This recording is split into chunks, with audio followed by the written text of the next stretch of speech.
चला नवनाथ बन यांच्याकडून आपण उत्तर घेऊयात. भाजपचे प्रवक्ता आहेत ते. एका बाजूला मॅच फिक्सिंग म्हणत असताना थेटपणे निवडणूक आयोगावरती आक्षेप घेतला जातोय, मात्र आपल्यावरती गोपाळ तिवारी यावेळेला बोलत नाहीयेत की ही मॅच फिक्सिंग नेमकी कोणामध्ये झाली. नवनाथ बन नाही, विशालजी, मला चर्चेची सुरुवात करण्यापूर्वी गालिब यांचा एक शेर आठवतो. प्लीज. उम्र गालिब यही भूल करता रहा, धूल चेहरे पे थी और आईना साफ करता रहा, अशा पद्धतीची अवस्था. विशालजी मला बोलू दे. गोपाळजी मी आपल्याकडे येईल. नवनाथ बन बोलतायत यावेळेला, बोला. विशालजी, मी ज्या पद्धतीने म्हटलं की उम्र गालिब यही भूल करता रहा, धूल चेहरे पे थी और आईना साफ करता रहा, अशी अवस्था राहुल गांधी यांची झालेली आहे. जेव्हा जेव्हा काँग्रेस आणि राहुल गांधी निवडणूक हारतात तेव्हा मॅच फिक्सिंगचा आरोप होतो. लोकसभेमध्ये महाराष्ट्रात काँग्रेसला जास्त जागा मिळाल्या तेव्हा यांनी कुठेही निवडणूक आयोगावर आक्षेप घेतला नाही, महाराष्ट्राच्या निवडणूक प्रक्रियेवर शंका घेतला नाही.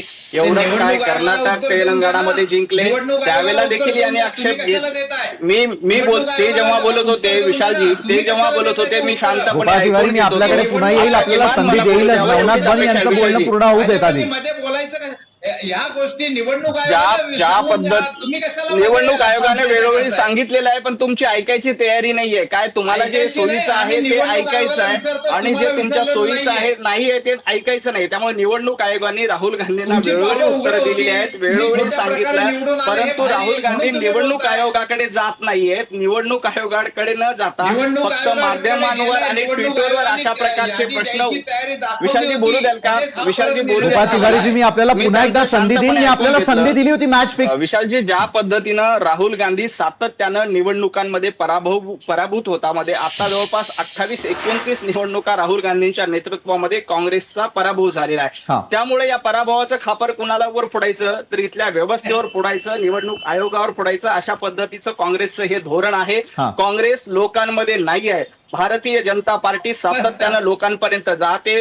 देशाचे पंतप्रधान आदरणीय नरेंद्र मोदीजी ही सातत्यानं लोकांमध्ये असतात, अमित भाई लोकांमध्ये असतात, देवेंद्रजी देखील लोकांसाठी काम करतात. पण त्या तुलनेमध्ये राहुल गांधी कधीही लोकांमध्ये नसतात. त्यांचे विदेश दौरे असतात, परदेशात जाऊन भारताला बदनाम करण्याचं षडयंत्र सातत्यानं राहुल गांधींनी केलेलं आहे. आणि निवडणुकीमध्ये आपल्याला निवडणूक जिंकता येत नाही म्हटलं की मग मॅच फिक्सिंग झाला अशा पद्धतीचा आरोप केला जातोय. नाचता येणं आणि अंगण वाकडं अशा पद्धतीची अवस्था काँग्रेसची आहे. राहुल गांधी आता आरोप का करतायत तर आपल्याला माहित आहे की येत्या काही महिन्यामध्ये बिहार विधानसभेची निवडणूक आहे आणि या बिहार विधानसभा निवडणुकीमध्ये काँग्रेस आणि राहुल गांधी पुन्हा एकदा तोंडावर आपटणार आहे, यामध्ये अजिबात शंका नाहीये. मग त्या पराभूत होण्याचं कारण काय सांगायचं तर मग आतापासून निवडणूक आयोगावर शंका घ्यायची, मग ईव्हीएम वर शंका घ्यायची, या सगळ्या प्रश्नांची उत्तरं वेळोवेळी निवडणूक आयोगाने दिली आहे. तरी आपला पराभव का झाला हे सांगण्यासाठी एक कारण असावं म्हणून एक फेक नरेटिव्ह सेट करण्याचा प्रयत्न. फेक नरेटिव्हचा तुम्ही आरोप करतायत नवनाथ बनजी. नवनाथ बन, जसं काँग्रेस असेल, आम आदमी पार्टी असेल, ते जसे निवडणुकांना सामोरे जातात तसाच आपलाही पक्ष त्या ठिकाणी निवडणुकांना सामोरं जावं लागतो. आपल्यालाही वाटतं का की निवडणूक आयोग ज्या पद्धतीचा निर्णय घेतो आहे तो योग्य पद्धतीचा आहे? 45 दिवसामध्ये डेटा डिलीट करणं असेल किंवा काढून टाकणं असेल, या निर्णयाला आपलं समर्थन आहे का? हे बघा, एक गोष्ट लक्षात घेतली पाहिजे. ज्या पद्धतीनं काँग्रेस आणि आम आदमी पार्टी निवडणूक आयोगावर शंका घेत आहेत. खरं तर निवडणूक आयोग एक स्वायत्त संस्था आहे. त्यांना पूर्णपणे निवडणूक कशा पद्धतीने निर्णय घ्यायचे याचे अधिकार आपल्या लोकशाहीमध्ये संविधानाने दिलेले आहेत. त्यामुळे अशा पद्धतीनं निवडणूक आयोगावर आक्षेप घेणं हे अतिशय चूक आहे. राहिला प्रश्न निवडणुकीच्या पद्धतीचा, तर याच पद्धतीनं म्हणजे ज्या पद्धतीनं आता निवडणूक होतात त्याच पद्धतीनं काँग्रेसच्या काळात देखील राजवटीमध्ये निवडणूक होत होत्या, परंतु त्यावेळेला कशा पद्धतीनं मिसयूज केला जात होता, अगदी देशामध्ये आणीबाणी लावण्यापर्यंत कटकारस्थान काँग्रेस सारख्या पक्षाने केलेलं आहे. त्यामुळे त्यांना तर निवडणूक आयोग, देशाची स्वायत्त संस्था, याच्याबद्दल बोलण्याचा अधिकार नाहीये. कारण भारतीय जनता पार्टी ही सातत्यानं लोकांमध्ये जाणारी पार्टी आहे. सातत्यानं लोकांमध्ये ही पार्टी राहते. लोकांचा विश्वास जिंकणं आणि त्यातून निवडणूक जिंकणं याबद्दल भारतीय जनता पार्टी काम करतं.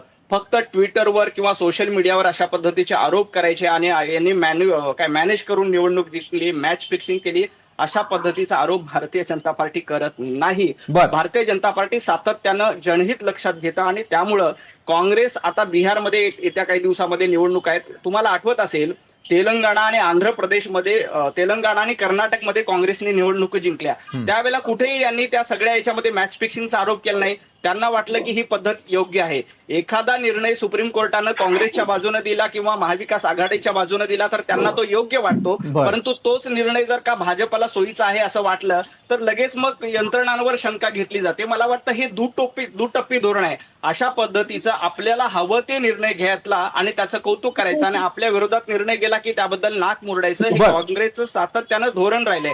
आणि तुम्ही दुसरी एक गोष्ट लक्षात घेतली पाहिजे की राहुल गांधी हे सातत्यानं निवडणुकींच्या राजकारणामध्ये अपयशी ठरलेले आहेत, कारण काँग्रेसचा लोकशाहीवर विश्वासच नाही.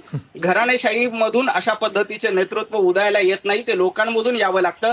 परंतु काँग्रेसला आधी आपण जो आरोप केलेला तो अतिशय गंभीर स्वरूपाचा आहे. थोपवतायत. नवनाथ बन, मला एक विचारायचं आहे की ज्या वेळेला राजकीय पक्षच निवडणूक आयोगाच्या विश्वासार्हतेवरती प्रश्नचिन्ह उपस्थित करतात त्यावेळेला मतदारांनी निवडणूक आयोगाकडे कसं पाहावं? विशालजी, खरं तर ज्या पद्धतीने काँग्रेस आणि आम आदमी पार्टीने आरोप केले त्यांच्या पुढे कोर्टामध्ये जाण्याचा पर्याय, परंतु काँग्रेसचा कोर्टावरही विश्वास नाहीये. यांचा विश्वास फक्त परदेशामध्ये जायचा आणि भारताची बदनाम करायची एवढ्याच गोष्टीवर आहे. सर्वसामान्य नागरिकांचा या सगळ्या व्यवस्थेवर विश्वास आहे. त्यामुळे सर्वसामान्य नागरिक मोठ्या प्रमाणामध्ये मतदानाला येतात आणि आपल्याला जो हवा आहे तो पक्ष निवडून देतात. हाच लोकशाहीचा खरा विजय असतो. लोकशाहीमध्ये ज्या पद्धतीने प्रत्येकाच्या मताला अधिकार असतो त्याच पद्धतीने आपल्याला वेगवेगळ्या संस्थेवर जेव्हा शंका असते तेव्हा कोर्टामध्ये जाता येते, त्या संदर्भात दाद देखील मागता येते. पण काँग्रेस ते कधीच करत नाहीत.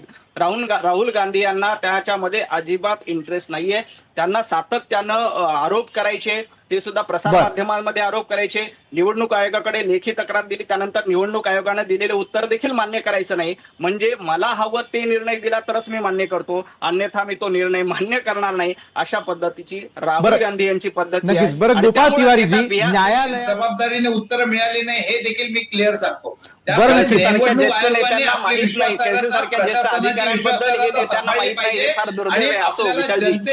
काँग्रेसचे प्रवक्ते आहेत आणि कळसे सर कोण आहे ते माहित नाही यांना. असे नेते आहेत काँग्रेसकडे, त्यामुळे काँग्रेसचं काय होईल हे आपण बघू शकतो. कुठली बाजू न घेता पाहिजे.